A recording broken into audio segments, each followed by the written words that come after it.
So good morning and thank you for joining us on today's webinar. This webinar is one of 7 that we've been delivering during National Apprenticeship Week. I think this is the 4th one. I think we're literally halfway through now. We also are running 2 masterclasses with our partner Just IT, which is also kind of outlining their services. So if you're interested in exploring any of our sessions, there is a link in the chat that Mel will add, which will include the full timetable. But thank you for joining today. My name's Jess. I'm a client engagement manager at BPro, and this session aims to give you an insight into the Level 5 L&D Consultant Partner Apprenticeship, as well as a full breakdown of what an apprenticeship involves. With me on the call, I have my colleague Mel. Mel is a development coach here at BPro, and she directly supports learners that are studying this particular apprenticeship. So Mel is the font of all knowledge when it comes to this. And for those that do watch Michael McIntyre, The Wheel, Mel is in gold. She is our expert in the room, and I'm very, very happy to have her here with me today. If I can just ask everyone to keep their cameras off and themselves on mute during this session as it is being recorded, that would be great. But if you have any questions throughout the presentation, please do use the chat box and either myself or Mel will get back to you on those. And Mel's also going to be adding some links into the chat during the session that may be of interest to you. So let's get going. I'm going to just go through these slides now. It's important to understand when we're talking about the L&D Level 5, yes, we're going to get into that and exactly what that involves. But what I want to do is give you a full overview of what an apprenticeship is, because there may be some people that don't actually have sight of a good understanding of what an apprenticeship does involve. So starting with BPro, we're going to go through our delivery team. So as an apprentice, you will work extremely closely with the delivery team, and they are broken down into development coaches, tutors, and functional skills tutors. So development coaches such as Mel work really closely alongside the apprentice, providing coaching and support and trying to find as many opportunities as they can to meet those all-important knowledge, skills, and behaviours that eventually will build your portfolio and get you through each module. So they are referred to by us as KSBs, so knowledge, skills, and behaviours. You'll hear us talk about KSBs in everything that you do in terms of evidence. Your development coach will also hold an 8-week review meeting with yourself and with your line manager, and that is known as a tripartite review. And the point of that is to implement any support plans that are needed, provide feedback on competency. And those meetings kind of help get you through to the end of your apprenticeship, where we meet something called endpoint assessment, which we've abbreviated to an EPA. And again, EPA, you will hear that a lot during your time on programme.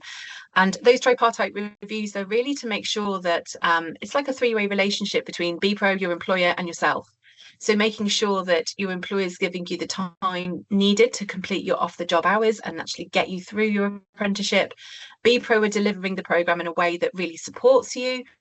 And you're taking accountability for your apprenticeship too. So you're actually, taking accountability, working really hard, meeting your deadlines, communicating with us when things aren't going well, and keeping everybody in the loop. That's what those meetings are designed for. Tutors deliver the actual tutorial workshops. You won't see your tutor too often. You will see them obviously online as they're delivering the learning to you. But your development coach is the person that will really kind of be with you throughout your whole apprenticeship. And finally, functional skills tutors. Now, functional skills, for anybody who has their ear to the ground will know, yesterday there was a massive announcement about functional skills and the changes that are coming in there. I've left these slides in this presentation because they do apply to people 19 and over, and it is at the employer's discretion as to whether or not functional skills needs to be added in as that extra layer. So functional skills, for anybody that doesn't know, if you did not achieve maths or English at level C or level 4, if you're young, then yes, you will need to enrol into functional skills. That was always the way it worked. There have been changes in the last sort of day or two. Literally yesterday morning before I went on a webinar, it dropped into my inbox. So, but I've left those slides in just so that we cover it off, but it may well not apply to you if it would have done yesterday. So just to go through BPro quickly and talk about our values, who are we, what do we do? So we are committed to providing the best learning experience suited to each individual and our customers' needs. We encourage, we motivate and inspire success in our learners. We promote equal opportunities and we value diversity. And I can tell you from working here now for a certain amount of time, BPro absolutely does that. We are all about making that learning journey as individual as we possibly can, valuing diversity, promoting equal opportunities, and making sure that you're getting the support that you need from us as a learning provider. We are responsible and accountable within the business, and we are open and transparent in all that we do. You may well see a fair few logos or names on there that you recognise. BPro now is contracted to work with over 300 businesses. That has grown massively in the last 12 months. Last year was a really good year in terms of growth for us. These are some examples of employers we currently work with, spanning so many industries, including like retail, transport, councils, NHS trusts, distribution, hospitality, the list goes on. We're particularly proud of our relationship with Amazon. We're going into our 5th year of contracting with them now. But that is just a slide, a sort of snippet really of some of the really big companies we work with. However, we do also work with much smaller companies who are just as valuable to us. And I put that slide up thinking, yeah, okay, they're the big ones, but do you know what? Every client that we have is really important to us, and we really do value that relationship that we build with each and every one. So I'm going to just give you an overview of an apprenticeship so that we cover that off and what it actually entails. So who can start an apprenticeship? So firstly, yes, you need to be 16 or over. Now, common myth, and I definitely had this view when I first started this job. I thought apprenticeships were for school leavers and college leavers, kind of up to the age of 18, 19. No, there is absolutely no upper age limit on an apprentice. You can be 60. It doesn't matter how old you are, provided you have the support from your employer. That is the main thing. You do need to be living in England. This is due to the levy funds that we draw down, or the co-investment funding that we use from the central English government. So if you are living in Wales, Scotland or Ireland, those residents will not qualify, and that is important to note as well right at the start. And you need to be in full or part-time employment. That is important. You cannot be in full-time educational training already. You do need to be employed in a paid job role. Yeah, that's that bit there.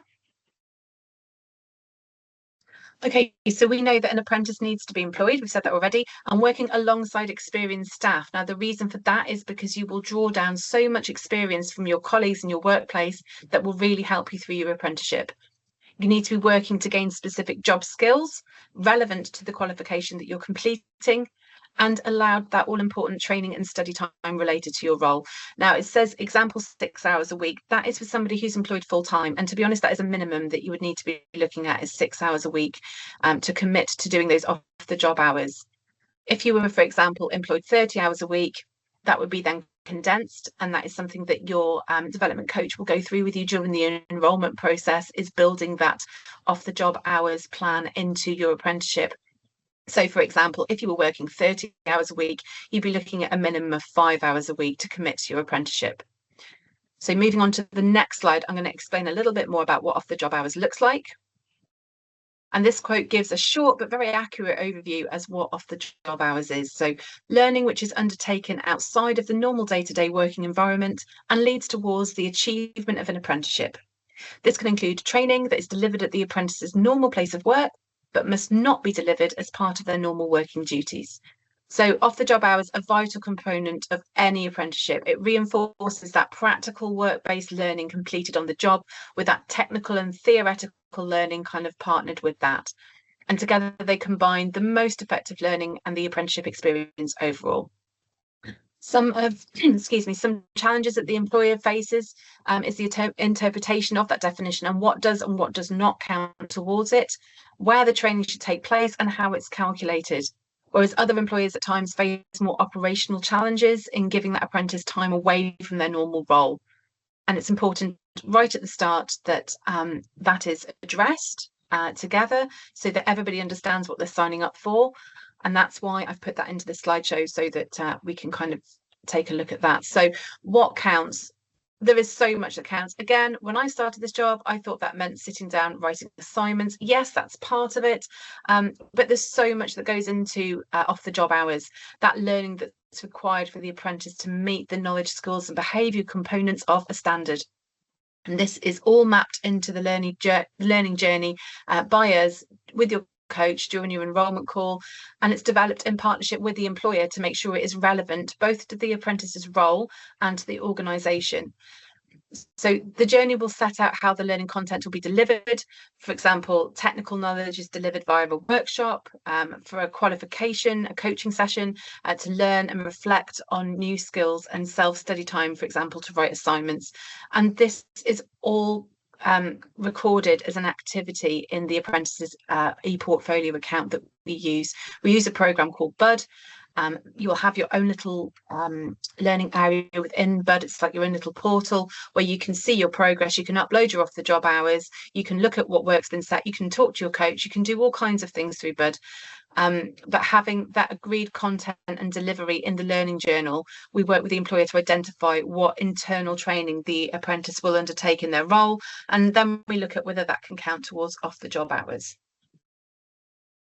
So BPro do not deliver 25 apprenticeships because we really focus on quality. So our portfolio is really small for a reason. We're very proud to keep it small. We don't want to be delivering, loads and loads and loads of standards and then lose the quality that we provide. So this is our current portfolio.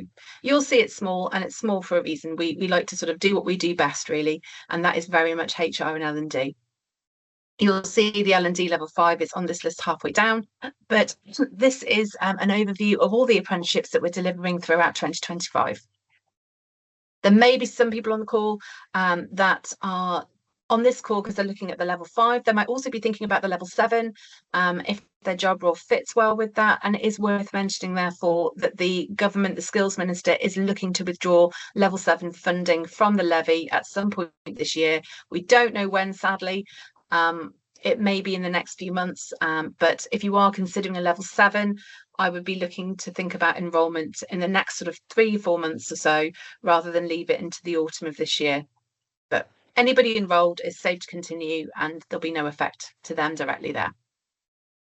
Most of our programs are available for monthly enrolment, meaning once you've gone through the onboarding stage, you can enroll with one of our coaches and join the next workshop within roughly 4 weeks of enrolment, depending on when you actually enroll and the date of the next workshop.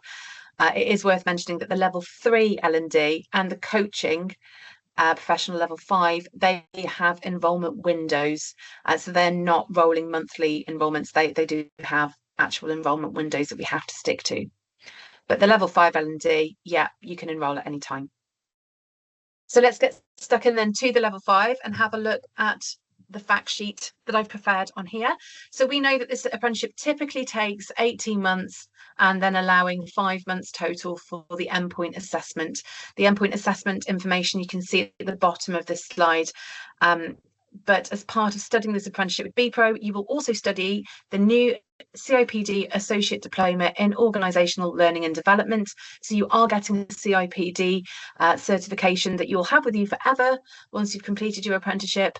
And that is a really big pull for learners in terms of enrolment, is that they are going to walk away with that once they've fully finished. Typical job roles that we see within this standard are things like L&D manager, L&D business partner, organizational development manager, training manager, anybody who really has that association with learning and development within the organization at more of a management level. And that's important to note. On the level 3, you may see L&D practitioner, L&D assistant, administrator, etc. This is the level 5. It is equivalent to a degree. You do need to be working in a role that really maps out management, and that kind of you're having that steering within your job role to actually drive change and support people at more of a management level. So a learning and development consultant business partner is accountable, therefore, for ensuring that L&D contributes to and influences improved performance within the workplace. They also have commercial responsibility to align learning needs with strategic ambition and objectives of the business. They are agents for change. They influence key stakeholders. They're making decisions and giving recommendations on how and what the business should do next. They're also likely to lead on L&D related elements of business projects. And here in the middle of the slide, we can see the 6 mandatory modules that you'll study. So if you have a look down this slide, you can see there all of the modules contained within the level 5 L&D Consultant Partner. There is also one optional specialist unit. I don't know really why they call it optional, because it's not optional. You have to do it, but you get a choice. So you can see there, you get to choose one of these. Now, you don't have to choose these right at the start. That can be done later on during your apprenticeship as you're moving through and you're looking at that one special optional unit at the end. And then just to go through the endpoint assessment. So this is the part right at the end of the apprenticeship when you've done all of your workshops and you've gone through all of your learning. We then focus on getting you through the actual assessment at the end of it. So a presentation, which is based on your learning journal, a professional discussion, and a 5,000 word consultative project. As I said, yeah, there's no enrolment window. You can enroll monthly. And apprentices will attend online workshops to gain the knowledge required. And in addition to that, they'll complete a variety of online work-based activities that enable them to demonstrate that competence. That's the all-important part. And development coaches, as we said, will meet with you regularly to discuss observations and hold discussions and help to gather evidence against these apprenticeship standards. We supply the CIPD qualification as added value. It's not a requirement of the apprenticeship, and you must complete the whole apprenticeship, including EPA, to achieve the CIPD certificate. You can't just get halfway through and then run away with a certificate. You need to go all the way through, right to the end, and get signed off fully. So just to talk a little bit about our delivery model. So onboarding, this is where I come in. So my job is very much to work with the employer. So that is my job. But at the start of the process, when we're talking to learners about onboarding, you'll meet with me. So you'll have like a one-to-one with me for 20 minutes, half an hour, however long it takes. And in that call, you and I will go through your job description and we will decide whether or not your job role fits well for this apprenticeship. Now, your coach will also do that with you when we move through the process. But initially, part of my job is to make sure that I'm not sending you down the wrong path, basically, and that you are actually going for the right apprenticeship. And it's really important to us and imperative to our learners and employers that we all understand the commitment that an apprenticeship contains and involves. We're committed to making sure that the programme is suitable, and that's why we have, after you've been through the meeting with me, so where we provide the insight video to yourself and your line manager, you then go through the one-to-one initial advice and guidance session with your coach. Now, to talk about these two last points on the slide put together, really, we used to do the IAG call, as we call it, information, advice and guidance with your coach. And then separately, we would then book you in for your enrolment call. But what we found, recently at least, is that your employer needs to be on that first initial call, and then they also need to be on your enrolment call. And what we were finding is that managers' diaries or line managers' diaries were just getting so crammed. There was a lot of space between that initial one-to-one advice and guidance session and then your final enrolment call. So what we've done is we've grouped those two together now. So it is one call, and at the end of that call, you will enroll. Your line manager needs to be on the call. They are booked out for 2.5 hours. Sometimes you get through them a little bit quicker, but generally it does take as long as that, because your coach is going to build your learning plan, your off-the-job hours. They're going to go through everything with you, and your line manager needs to be present on that call. So that is worth noting as well, so that everybody has full visibility of what's involved during the onboarding process. You may or may not know BPro is a fully remote online business, so you will never need to go to a college or anywhere other than your workplace to achieve your apprenticeship. So everything is delivered virtually through us. We meet on Teams to do the 8-week kind of check-ins, and then we actually use Zoom for the tutorial workshop delivery. So that's worth noting as well. You will need access to Zoom and Teams. We run multiple cohorts a year for all of our standards, and this is open to individuals from all industries. So we are very much, promoting collaborative working. We want you to get to know people from other industries. You want to learn from other industries as well. That's a really important part of your apprenticeship. And, a lot of people make a lot of friends while they're on their apprenticeship that they'll keep in touch with, which is great. Our workshop tutorials are at least once a month, and they are for 3 hours. And the workshop content is there to support the knowledge needed by the apprenticeship embedded into the qualification where applicable. And where a formal qualification is embedded, the tutor will go through the assignment briefs and support you with assignment writing. You may need to use Harvard referencing, Mel. I think I'm right in saying that for the level 5, you do need to use the Harvard referencing. Yeah, nodding. Okay, great. And deadlines are in place for formal qualification assignments that are then assessed by a tutor. And yeah, as we said, those 8-week progress reviews with your development coach and your manager, again, just to make sure that you're on track, just to make sure you've got the support that you need, and to make sure everybody's happy. And yeah, changes announced yesterday. Functional skills, it's another layer to an apprenticeship. Just to recap on it quickly, if you cannot provide evidence of maths and English at level 2, grade C, before yesterday, you were required to undertake functional skills. It's now sat with the employer. It's very much at the employer's discretion, provided you are over 19. It does not apply to learners that are kind of 16, 17, 18. You need to be 19 or over to kind of swerve around functional skills now, but it does very much sit with the employer. If you are having to enroll in functional skills still, we tend to front load it so that you are through your functional skills as quickly as possible, and you're obviously supported by a dedicated tutor.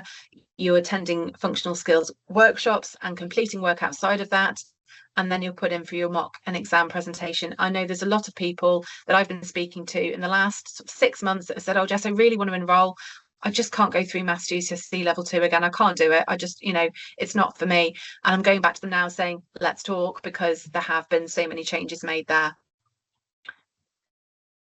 So thank you for joining us today. In a moment, I'm going to open the floor up to any questions if anybody has any. But I'd like to remind everybody on the call, if you are interested or want to know more, then please reach out. Let's have a one-to-one chat. Let's see if your job role fits well with this apprenticeship. Mel's dropped my details into the chat.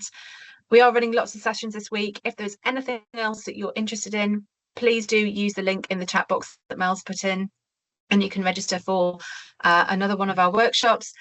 I just want to close by saying that really an apprenticeship is a skill that you'll have with you for life. It's a wonderful thing. It embeds that knowledge whilst working on the job to really develop those skills. Thank you for your time. Have a lovely day. And if anyone's got any questions, I'm going to open the floor. Thank you.